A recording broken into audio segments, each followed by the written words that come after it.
materi yang sesi 12, sesi 13 penilaian saham. Oke, teman-teman, tolong saya di komen PPT. Kalau kelihatan PPT, kalau belum kelihatan PPT, bilang belum. Apa yang kelihatan? Sudah PPT. Makasih ya. Udah cukup ya. Saya pengen tahu aja. Takutnya saya ngomongnya gini, tapi yang teman-teman lihat begitu gitu ya. Jadi jangan sampai begitu. Baik, kita masuk ke sesi ke-13 yaitu penilaian saham.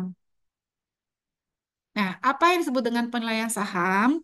Penilaian saham adalah proses untuk menentukan nilai intrinsik suatu saham dengan mempertimbangkan berbagai faktor yang mempengaruhi harga saham. Nah, tujuan dari penilaian saham itu adalah untuk membantu investor dalam mengambil keputusan investasi yang tepat dengan membandingkan nilai harga per saham dengan nilai intrinsiknya. Gitu. Nah, apa sebut dengan saham? Nah, saham. Saham adalah surat berharga yang menandakan kepemilikan atau bagian dari suatu perusahaan. Nah, pemegang saham itu memiliki hak atas sebagian keuntungan dan aset perusahaan. Jenis saham, saham ada dua jenis. Yang pertama adalah saham biasa. Saham biasa itu adalah saham yang memberikan hak suara dalam RUPS, yaitu Rapat Umum Pemegang Saham, dan memiliki dividen yang bervariasi.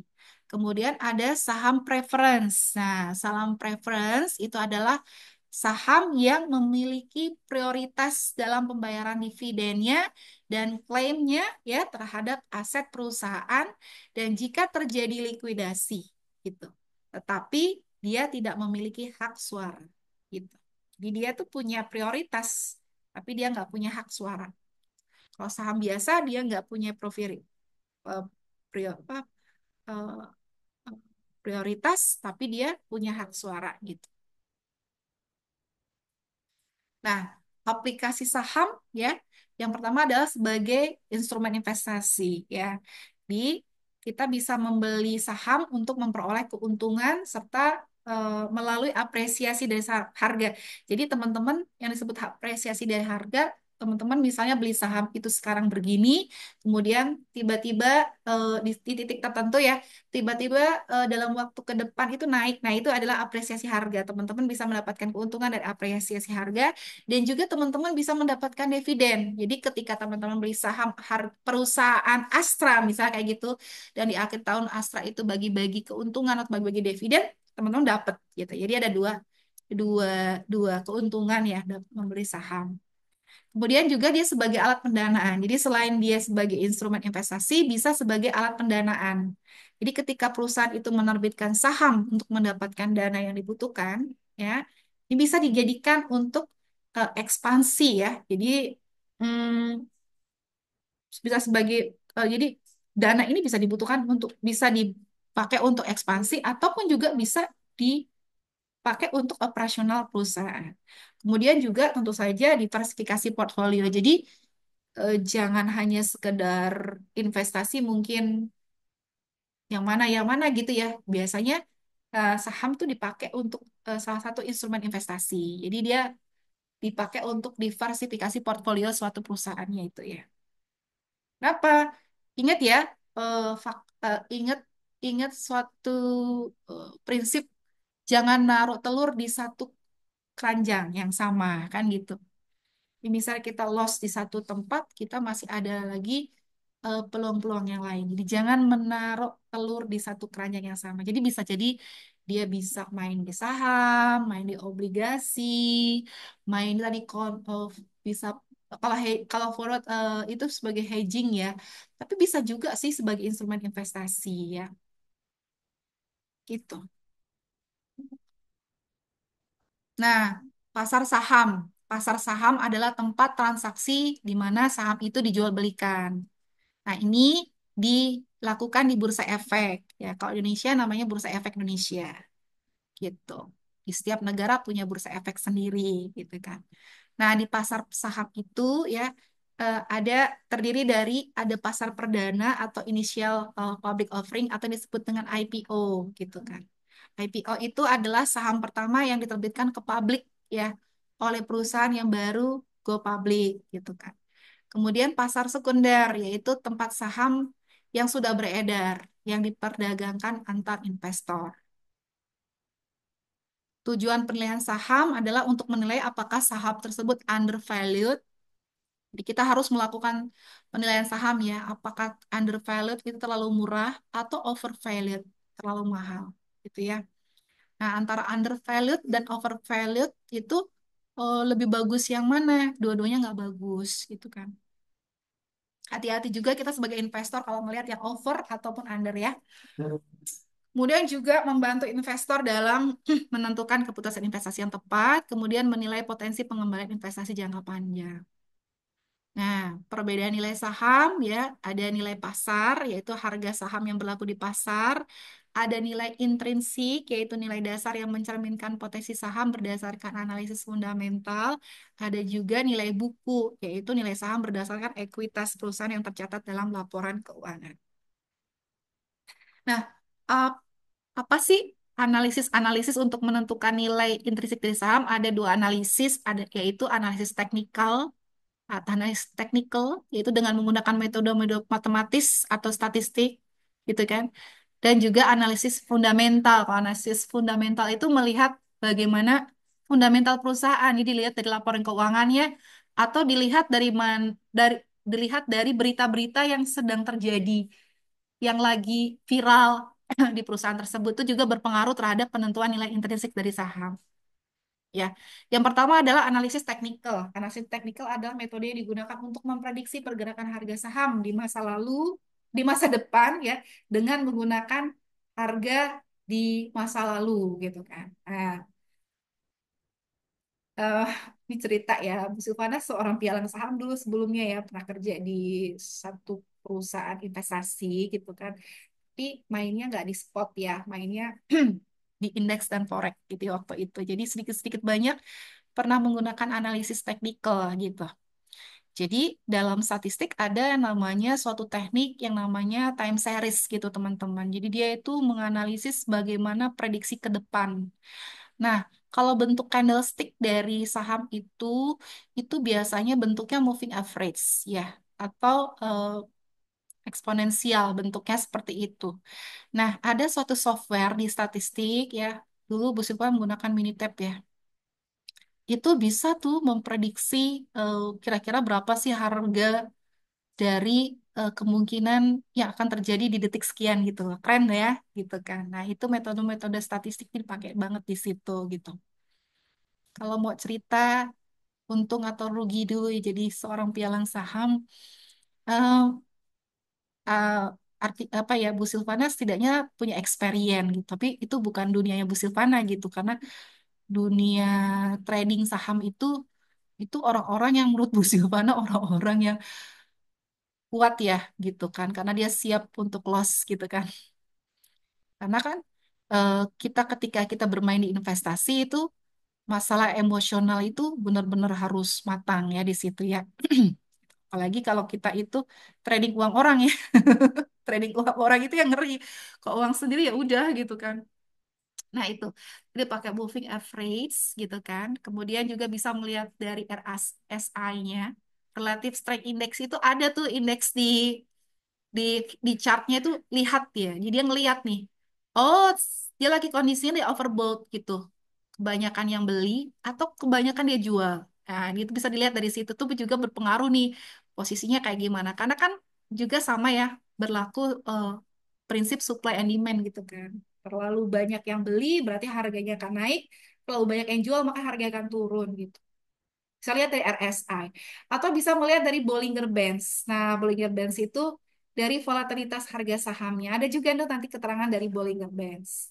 Nah, biasanya analisis teknikal itu untuk permainan short, jadi permainan jangka pendek, teman-teman. Kalau teman-teman mau tembak di 1 atau 2 jam, main 1 sampai 2 jam di situ pakai teknikal itu lebih tepat. Tapi kalau teman-teman mau invest jangka panjang, biasanya nggak lihat teknikal, tapi lihat fundamental, ya.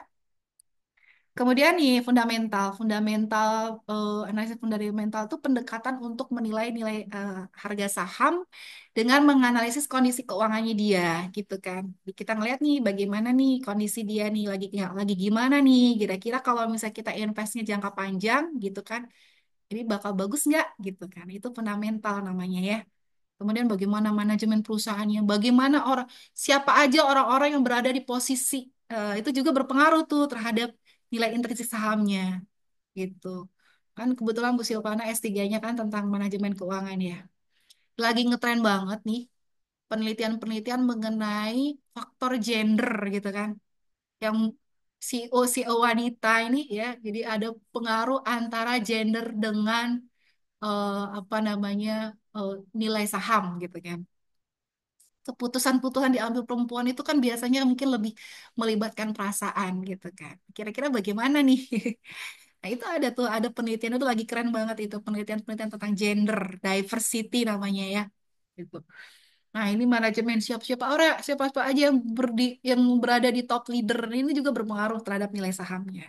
Kemudian prospek industri ke depannya. Oh, ini lagi prospek industri apa nih sekarang? Ini kan kayaknya lebih lebih ngetren industri mungkin industri manufacturing lagi ngetren banget ya kan lagi ngetren farmasi juga lagi ngetren banget karena kan rencana katanya pada pandemik lagi gitu kan gitu jadi ada sektor-sektor industri yang memang ke depan trennya dia bakal eh, bakal naik gitu kan bakal naik tapi juga ada sektor-sektor industri yang nanti nggak baik gitu kan. Nah, itu nanti teman-teman harus cermati gitu kan.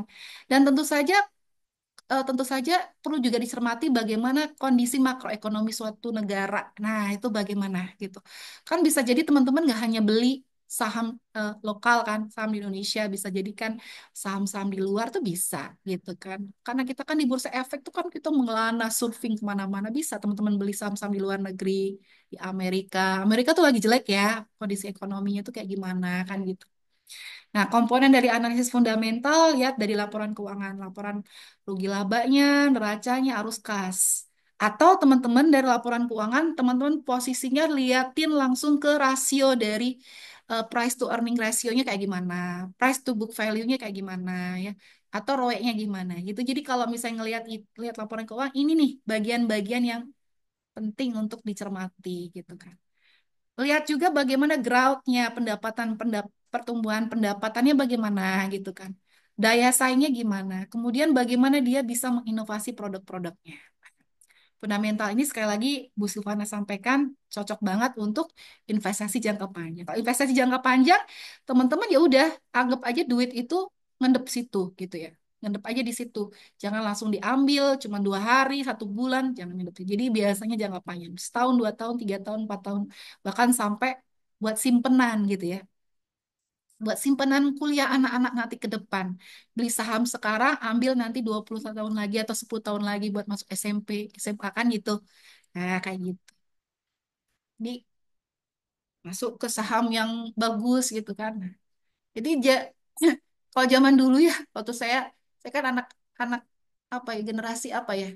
Generasi kita apa sih, Pak? Tahun 80. Alfa ya, Pak. Oh, Alfa ya. Dulu saya itu diajarin kalau mau kaya itu nabung gitu ya. Kalau mau kaya nabung, kalau sekarang nabung itu nggak bisa kaya, teman-teman. Percayalah. Ya, karena apa? Inflasi atau suku bunga itu di atas bunga bank itu kan bunga bank sangat kecil sekali ya, teman-teman. Belum lagi ada masalah-masalah eh, di perbankan seperti ada hacker atau kredit-kredit macet gitu dan sebagainya gitu. Jadi nabung di perbankan itu mungkin jadi salah satu alternatif, bukannya berarti saya bilang enggak. Ya silakan, is oke. Saya pun juga punya tabungan di bank. Karena biar gimana pun kita butuh yang liquid kan, gitu cepat. Tapi ya instrumen salah satunya ini saham ini pun juga bagus ya teman-teman gitu. Tuh ya, karena saham ini kan kita kan berpartisipasi terhadap apa namanya suatu perusahaan gitu kan. Mm-mm, gitu. Jadi bisa nanti dipertimbangkan. Jadi ini nggak hanya korporat ya, kita yang kita yang perseorangan rakyat biasa juga bisa main di sini ya teman-teman. Nah, kalau bicara mengenai saham preferen tadi kan ya, saham preferen itu saham yang memberikan hak terhadap pembayaran dividen gitu kan sebelum saham biasa. Jadi dia itu punya hak ya untuk dibayar dulu dividennya gitu kan sebelum orang-orang yang punya saham biasa. Nah, dalam hal likuidasi, pemegang saham preferen itu dia biasanya memiliki klaim yang lebih tinggi gitu. eh, Terhadap aset perusahaan daripada pemegang saham biasa. Dia biasanya lebih besar dapatnya ya teman-teman. Bagaimana cara ngitungnya?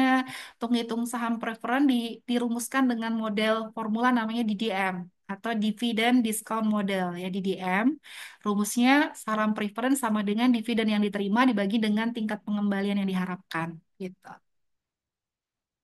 Nah, kalau penilaian saham biasa ya, saham biasa itu saham yang diberikan kepada pemegangnya untuk memperoleh dividen dan dia punya hak suara nih dalam RUPS, Rapat Umum Pemegang Saham.